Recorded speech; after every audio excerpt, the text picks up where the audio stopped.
नमस्कार भाई और बहनों, आशा करते हैं आप सब लोग अच्छे हैं। भारत की 130 करोड़ आबादी में से 40 करोड़ लोग गरीबी रेखा के नीचे हैं और इसलिए ये आबादी न केवल भारत सरकार के लिए एक बहुत बड़ा सिरदर्द है, पॉपुलेशन प्रॉब्लम है, बल्कि इस देश के साधारण जनता भी इसे एक प्रॉब्लम के रूप में ही लेता है। ह्यूमन बीइंग जो इस दुनिया की सबसे बड़ी संसाधन है वो भारत के लिए एक सिरदर्द है। मगर ऐसा क्यों है? ये 40 करोड़ लोग भारत के लिए एक सिरदर्द क्यों है? क्योंकि ये अनप्रोडक्टिव पॉपुलेशन देश और आम जनता भी इसे मानता है। लेकिन क्यों अनप्रोडक्टिव है? इस सवाल की जड़ में कोई जाने का चेष्टा नहीं करता है। अनप्रोडक्टिव इसलिए है क्योंकि इस विशाल बड़ी एक जो आबादी है, इसकी मिनिमम रिक्वायरमेंट की ही फुलफिलमेंट नहीं हो रहा है, ना ही उसकी कोई गारंटी है।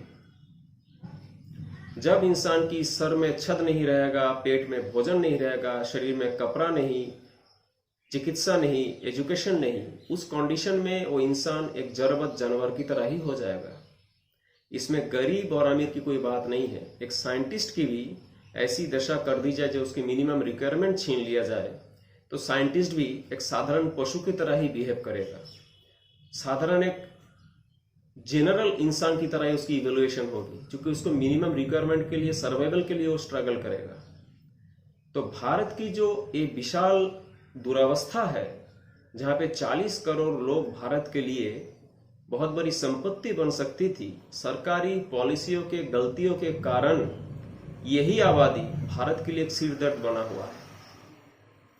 हम लोगों को क्या करना चाहिए? सरकार को अविलंब भारतवर्ष की जितनी भी आबादी है, जितनी भी पॉपुलेशन है, उन सभी लोगों को मिनिमम रिक्वायरमेंट, लाइफ की मिनिमम रिक्वायरमेंट गारंटी देना चाहिए। इसको अमेंडमेंट बिल पास करवाना चाहिए, कानूनी राइट देना चाहिए।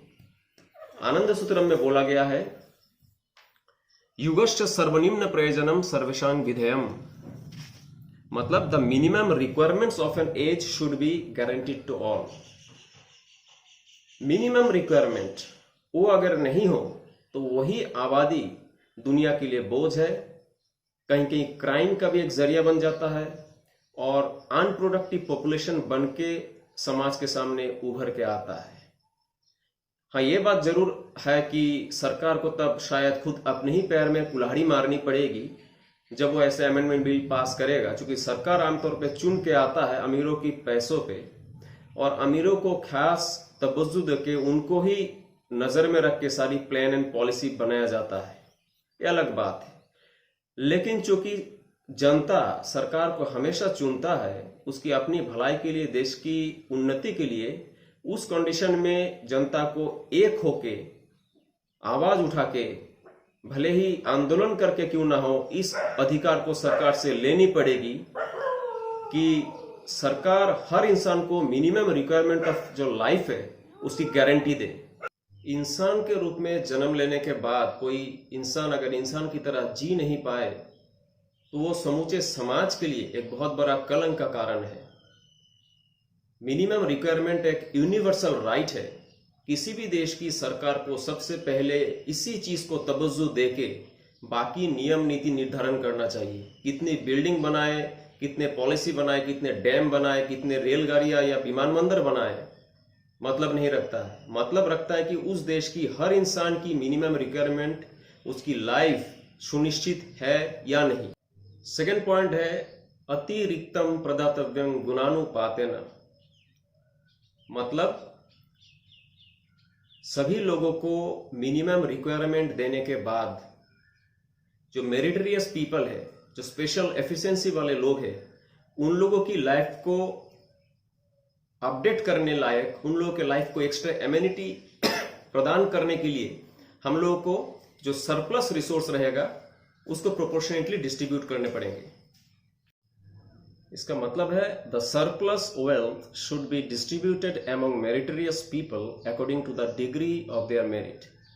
ये देना जरूरी है। इस एप्रिसिएशन के तहत ही कोई आदमी इंस्पायर रहेगा, भौतिक दृष्टिकोण से इंस्पायर रहेगा कि वो समाज के लिए या अपने लिए भी काम करे। और वास्तविक रूप में हर इंसान की bodily need, psychic need, spiritual need differ करता है। स्पिरिचुअल नीड तो सेम है, लेकिन bodily and psychic need differ करता है। खास करके जो स्पेशल कैटेगरी के लोग हैं, जो लोग प्रोफेशनल्स है, उन लोगों को अगर हम नॉर्मल आदमी की तरह भेड़िया धसान में एक साथ बैठा देंगे तो ये किसी तरीके से भी प्रोडक्टिव नहीं होगा, वो इक्वल डिस्ट्रीब्यूशन होगा, रैशनल नहीं होगा। प्राउड रैशनल डिस्ट्रीब्यूशन की बात करता है।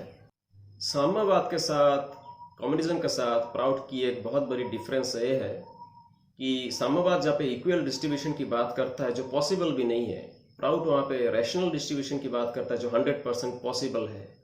और ये रैशनल डिस्ट्रीब्यूशन ही एक्स्ट्रा एम्यूनिटीज को स्पेशल मेरिटोरियस के पास, प्रोफेशनल्स के पास पहुंचाता है, जिसके तहत एक एप्रिसिएशन रहता है, एक एंथुजियाज्म रहता है।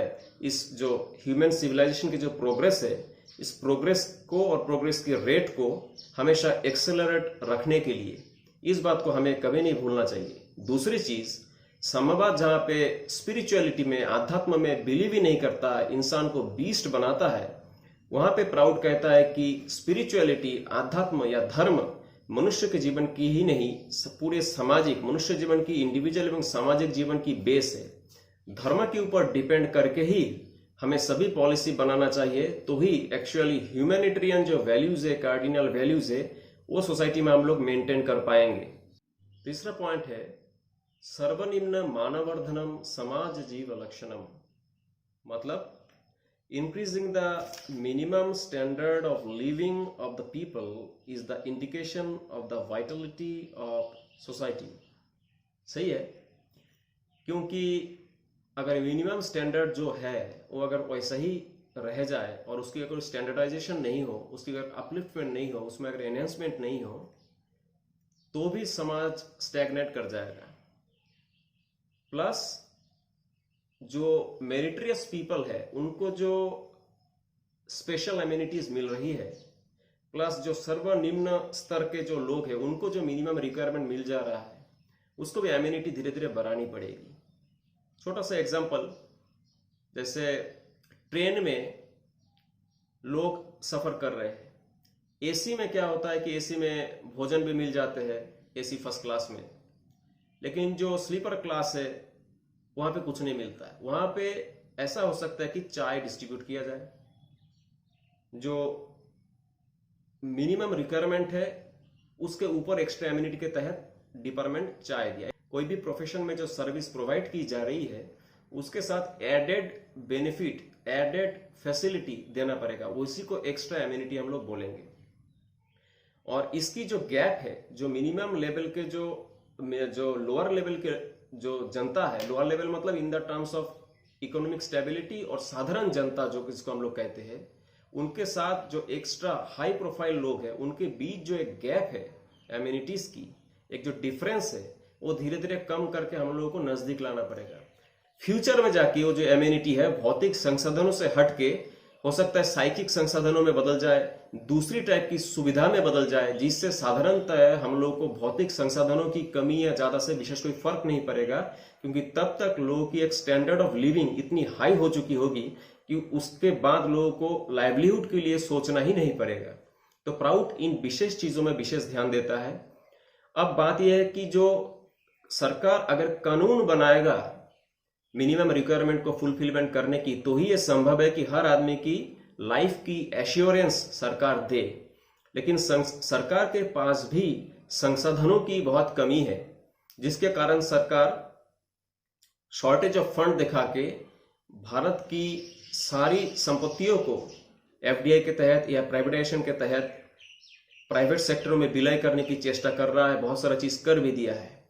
अब चूंकि वो प्राइवेट मालिकों के हाथ में चला गया है ऑलरेडी बहुत सारा चीज, तो सरकार के पास आज की अर्थव्यवस्था के आधार पे सही मायने में फंड की कमी है। अब इस फंड को पूरा कैसे करेगा, क्योंकि अगर अमेंडमेंट बिल में पास भी कर दे कि हम देंगे, कहां से देगा। इसलिए सरकार को और एक चीज करनी पड़ेगी कि उनको जो एक्सेस मात्रा में फंड होल्ड किया हुआ है, वेल्थ होल्ड किया हुआ है, रिच क्लास लोग, उनकी फंड को सरकार को नियम बना के लेनी ही पड़ेगी। इसके लिए उनका एक मिनिमम लेवल ऑफ रिचनेस को मेंटेन करना पड़ेगा, जो उसकी निश्चित रूप से साधारण जनता से थोड़ा हायर क्लास तो दिखाएगा। सरकार को उन रिच क्लास लोगों के लिए एक अमाउंट निर्धारण करना पड़ेगा कि उसके ऊपर वो पैसा कमा नहीं सकता, अदरवाइज वो पैसा स्टेट के अंडर में या कोऑपरेटिव के अंडर में चली जाएगी। उसी को हम लोग बोल सकते हैं कि highest level of income one can hold, उसको हम लोग अमीरी रेखा बोल सकते हैं। उसको बाउंड्री को क्रॉस करते ही स्टेट या कोऑपरेटिव के अंडर में, मतलब सरकार के अंडर में वो चली जाएगी। अब इस चीज को मद्देनजर ही सरकार को सारी प्लानिंग करनी पड़ेगी। बाकी जितने भी पैसा है लोग के पास वेल्थ के रूप में या किसी भी रिसोर्स के रूप में, for the collective welfare of the society, for the collective welfare of the whole humanity, सरकार उसको निश्चित रूप से लेगा और लेना भी चाहिए, ताकि जनता की, जनसाधारण की लाइफ की सिक्योरिटी वो प्रोवाइड कर सके। हम भारतवासी अगर सही मायने में इस देश की उन्नति देखना चाहते हैं और देखना चाहते हैं कि इस देश में, इस सोने की चिड़िया वाली देश में हर इंसान पूरी तरीके से विकास कर सके और खुशहाल जी सके, तो हमें ये जो आज बर्डन स्वरूप 40 करोड़ की आबादी है गरीब रेखा का नीचे, इसको प्रोडक्टिव बनाना पड़ेगा। इसके लिए हमें सरकार के द्वारा कानून बनवा के इसकी लाइफ की सिक्योरिटी देनी पड़ेगी, नहीं तो यही आवाम पीछे से हमारे देश को खींचने लगेगा, जो हम लोगों के लिए बहुत बड़ी एक अभिशाप है। और हम अगर इनको लाइफ की सिक्योरिटी दे, इनकी उन्नति की सिक्योरिटी दे, तो यही इंसान जो हम लोगों के भाई है, हम लोग की बहन है, जो हम लोग की सोसाइटी के मेंबर है, यही आवाम हम लोगों के लिए बहुत बड़ी एक संसाधन है, बहुत बड़ी एक संपत्ति है। तो मेरा कहना यह है कि सरकार अविलंब कानून बना के लोगों की लाइफ की सिक्योरिटी दे, एक रेखा फिक्स करे और लोगों की संपत्ति को स्टेप बाय स्टेप स्टेट के कंट्रोल में ले। लेकिन अगर कानून नहीं बनाएगा तो सरकार ऑटोक्रेट हो सकता है, पब्लिक लिमिटेड कंपनियों की प्राइवेट रिसोर्सेस को अपने अंडर में लेके व्हिम्सिकली और दानवीय आकार में ऑपरेट कर सकता है। इसलिए कानून बना के लोगों की लाइफ की सिक्योरिटी करना जरूरी है, ताकि उस चीज की यूटिलाइज करना, उन संपत्ति का यूटिलाइज करना सरकार के लिए मैंडेटरी हो जाए और सरकार अपनी ड्यूटी से कभी ना चूक पाए। ये देखना भी हम लोग की जिम्मेदारी है और उस कानून व्यवस्था की भी जिम्मेदारी है। आपको अगर वीडियो इन्फॉर्मेटिव लगे तो मैं चाहूंगा वीडियो को लाइक करें, शेयर करें और चैनल को सब्सक्राइब करें। आपका दिन शुभ हो।